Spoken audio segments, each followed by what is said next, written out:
हाय दोस्तों, मेरठ केस। पति की हत्या करने के बाद लड़की ने अपने पति का शव काट कर डब्बे में चिनवा दिया अपने बॉयफ्रेंड के साथ। देखिए।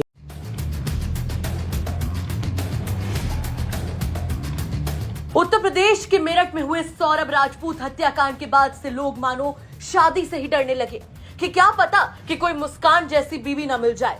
अपने बॉयफ्रेंड साहिल शुक्ला के साथ मिलकर मुस्कान रस्तोगी ने अपने पति को पहले मौत के घाट उतारा, फिर उसकी लाश के टुकड़े किए और उन्हें एक प्लास्टिक के ड्रम में भरकर सीमेंट से सील कर दिया। 4 मार्च को अपने पति को मौत के घाट उतारने वाली मुस्कान फिर अपने बॉयफ्रेंड के साथ घूमने चली गई। 18 मार्च को जब ये मामला खुला तो सब इस दरिंदगी को जानकर सन्न रह गए।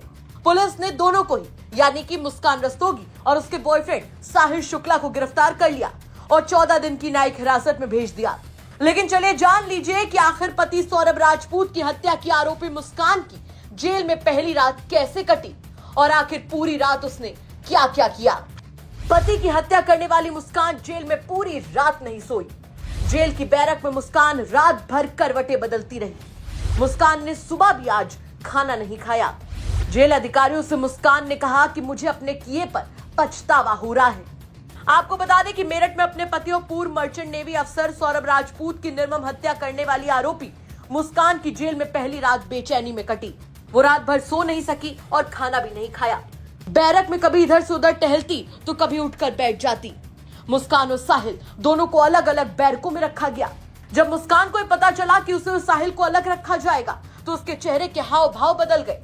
वो चाहती थी कि साहिल उसके करीब हो, लेकिन जेल मैनुअल के मुताबिक मुस्कान को महिलाओं की बैरक और साहिल को पुरुष बैरक में रखा गया।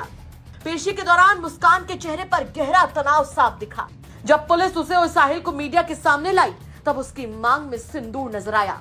मीडिया ने जब उससे पूछा कि सिंदूर किसके नाम का है तो वो पहले घूरने लगी, लेकिन फिर उसने नजरें झुका ली और कोई जवाब नहीं दिया। हालांकि कोर्ट में पेशी के दौरान बाहर खड़े वकीलों ने भी दोनों को घेर लिया और जमकर पिटाई भी की थी। साहिल के बाल खींचे गए, कपड़े तक फाड़ दिए गए थे। पुलिस ने बड़ी मुश्किल से दोनों को भीड़ से बचाकर कोर्ट रूम तक पहुंचाया था, जिसके बाद मुस्कान की दहशत और ज्यादा बढ़ गई है। अब भले ही मुस्कान कह रही हो कि उसे उसके किए पर पछतावा है, लेकिन सौरभ राजपूत अब इस दुनिया में नहीं रहा। क्या होगा उस बेटी का जब उसे पता चलेगा कि उसके पिता को उसकी मां ने ही मौत के घाट उतार दिया है। फिलहाल देखना होगा कि अब इस मामले में आगे और क्या कुछ निकलकर सामने आता है। मेरठ से उस्मान चौधरी की रिपोर्ट, यूपी तक।